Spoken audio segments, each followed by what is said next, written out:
What's up, family? It's your boy, your Urban Sports Guru, and I want to give y'all my picks for Week 12. We start off Week 12 here in the NFL, right at Thanksgiving. Hope everybody had a great Thanksgiving. I know I did.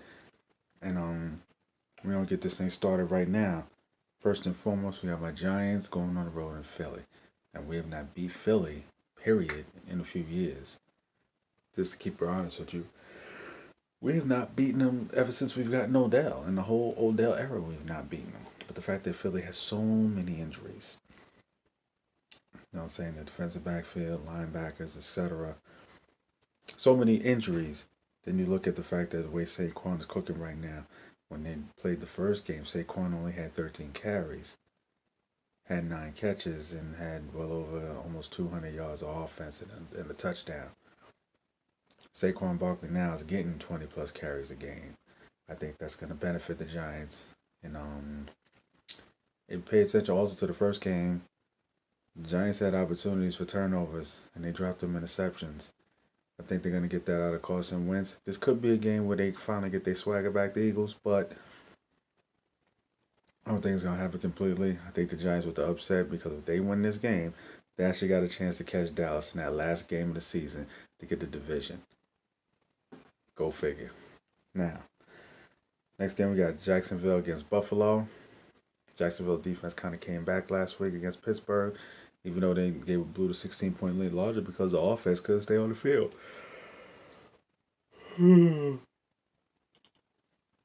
I mean, the offensive Blake Bortles is so fucking terrible, they can't stay on the field. And you had Leonard for that. And he was doing his thing in the first half. The offense was terrible. But you're not going against Pittsburgh Steelers offense this week. You're going against Buffalo. I like Jacksonville in this game. Next, very interesting game. We have the 3-6-1 Cleveland Browns against the 5-5 Cincinnati Bengals. Battle of Ohio. But the former coach for the Cleveland Browns is now one of the defensive assistants on Cincinnati. I mean, I want to see how that plays itself out. However, one thing strike against Cincinnati, AJ Green will probably not be playing still with his toe injury. That's going to be a bit of an issue. That's going to be a bit of an issue. However, I do still think they'll have enough offensive weapons to get a close victory against Cleveland. Next, we got Patriots against the Jets. Maybe the Jets can muster up some spirit because they're home, but in my opinion, they already gave up on Todd Bowles, and it's sad because they used to work their tail off on him, but they already seem to give up on him when you let Buffalo come in and just put foot to ass against you like that. I have no faith, zero faith that they gonna muster that shit up against the fucking Patriots. None. This game's gonna get ugly, in my opinion, real fucking ugly.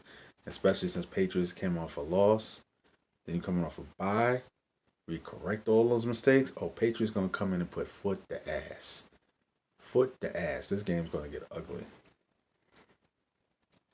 49ers against the Bucks. Now, y'all know I've been very critical of Jameis Winston, and rightfully so. But the fact that he's playing for his job right now, I think he's gonna play well. The offense moves. It's just all about key turnovers, them not turning the ball over in key situations in the red zone, etc., and punching the ball into the end zone when they get it in there.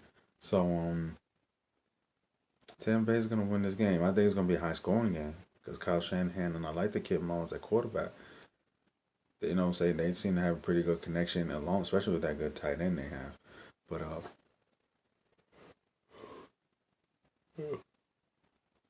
I'm giving the edge to Tampa in that game. I think Tampa's gonna win. Now, next game, we have Seattle coming over to play Carolina. This game is pretty interesting because for years and years these teams will play each other. When Seattle was on top, Carolina was on the upswing. Now Carolina is a little bit up, and no, Seattle's trying to get back up there. You know, all the talent they lost. However, Seattle is going to have to travel across the country, then play the early game. A lot of times, historically, the West Coast team in that situation, they end up getting their ass kicked, historically. But the fact that both of these teams played basically the same brand of football. Difference is, I think Seattle has a better quarterback. I think that Seattle does a better job of sharing the football, where Cam is a one man show. It's defense and a one man show. You have Christian McCaffrey, you have Funches, and all these other guys, but it's a one man show. However, Carolina is more creative offensively at home. That's where you see the good Cam when he's using the weapons around him. That's where you see good Cam. So I'm going to take the Carolina Panthers for that. I was leaning towards Seattle, but at just that point right there, that's when you see good Cam. That's when you see the him and North Turner. When you see the fake read option to the reverse to Samuels. That's when you see that kind of stuff. When they really start using their playmakers. Seems like whatever reason when they get on the road, then it's Cam's me, myself, and I routine. You know what I'm saying? And like I said, Cam Newton to me, he's the Allen Iverson of football. You know what I'm saying? He's Allen Iverson of football. It's a me, myself, and I routine. And when you put the defensive coordinator in position, it's tough. But basically just stop one guy who's chucking. But I think this week you'll see good Cam. You'll see good Cam this weekend. Now, Ravens against the Raiders. Now, Lamar Jackson, I think he's going to get his second win. I think he's going to get a second win because the Raiders are sorry. Their rush defense is sorry. And I just don't want to see the Ravens wear this kid out so much with so many, scheduled running plays for him. I don't want to see that. Balance it out just a little bit better than that. Last week he had 27 carries. You don't want your quarterback carrying the ball 27 times. That's way too much for him. Balancing it out better. You're going against a shitty team that's basically quitting on the season. Don't get this kid hurt. Ravens will win this game. Chargers versus the Cardinals. Cardinals are playing for next year. Chargers, they choked away last week's game, what they should have won after winning 6 straight. They'll get their mojo back and they'll win this game, a very winnable game at home. They'll get this back. Now, Steelers versus the Broncos. I'm rolling with Pittsburgh. I think Pittsburgh just gonna outlast them because they score 30 points a game. They're one of like 4 teams in the NFL that score 30 points a game. And they're gonna keep on this win streak they're on. And what is it, about 6 games? Was it a 6-game win streak? Yeah. Something like that. Whatever. But I want to see the defense continue to still put pressure on the quarterback. Because Denver, as I said in the beginning of the season, Case Keenum, I like him, but he's not going to have the same success in Denver that he had in Minnesota. Why? Not the same team. Not the same kind of offensive skill position plays that he had. And also, not the same level of defense. That Denver's defense is not what it was a couple of years ago. It's not. And that Denver's defense is not what Minnesota was last year. It's just not. So I'm taking the Steelers. Dolphins versus the Colts. I think now everybody's starting to realize what I said early in the year. Beginning of the season, I said, watch, mid-season on, you're going to see the Andrew Luck that everybody knows and loves. And this is what we're seeing. Andrew Luck is looking like Andrew Luck again. I said that about him. I said that about Deshaun Watson. And look what the fuck you're seeing. Andrew Luck is the best young quarterback in the game today. As far as the young quarterbacks, I take Andrew Luck and everybody else can keep banging. But as long as they continue to protect him like this, and he's not even really fully exerting himself yet, I'm rolling with the Colts and Andrew Luck on this. I'm glad that Frank Reich is a great offensive mind, knows how to protect quarterbacks, great former backup quarterback. Everybody knows that. And he's doing a great job down there. I really like what the fuck he's doing down there. Now, Packers versus the Vikings. Now, Vikings coming off the loss against Chicago, against the Chicago defense that I think is the best in the league, in my opinion. Then you had the Packers having 10 days of preparation. However, I've said this about the Packers a few times. They can get away with shit having A-Rod and the Musketeers against certain teams of a certain level of talent. They can't do that against everybody. They just can't do that against anybody.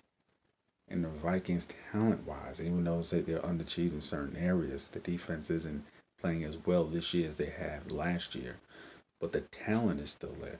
I don't see A-Rod being able to just be A-Rod and just do whatever the fuck he wants and having to cover the mistakes of so many other people and always play hero ball. And Mike McCarthy doesn't make anything easy for him. When I look at the way the NFL and so many other teams are making things easier for the quarterback, and so much of their offense is A-Rod turning water into wine. That's their offense. This is fucked up. Fix it for us. The play broke down, which probably never had a chance. Make something happen. That's their offense. You can't do that against teams where the talent level is that much better than you. You cannot consistently, especially on the road. I'm going with Minnesota. And Titans versus Texans. I do like the Titans defense. Like the defense very, very much. But I hate Marcus Mariota. That's why a couple of weeks, Monday night, they going to Dallas, shake up the world. But guess what? What happened last week? That's what makes me put a question mark on this, because when you don't put expectations on them, they'll smack you in the mouth. And there are no expectations because everybody, Texans won, 7 games in a row?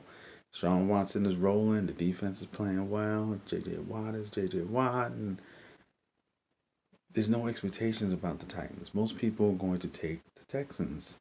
And because of those lack of expectations, it seems like they're due to, once again, punch a motherfucker in the mouth. They did this against New England. They did this against Dallas. And I have a fear they might do this against the Texans, who I like very much. But you know what? I don't trust these motherfuckers. I like their coach. I like the defense. I don't trust their quarterback. I need to see it. I'm taking the Houston Texans. That's just my picks. Let me know where you agree, disagree. I'm saying, make sure you hit the like, hit the subscribe. It's your boy, Urban Sports Guru. I'm out. Salute.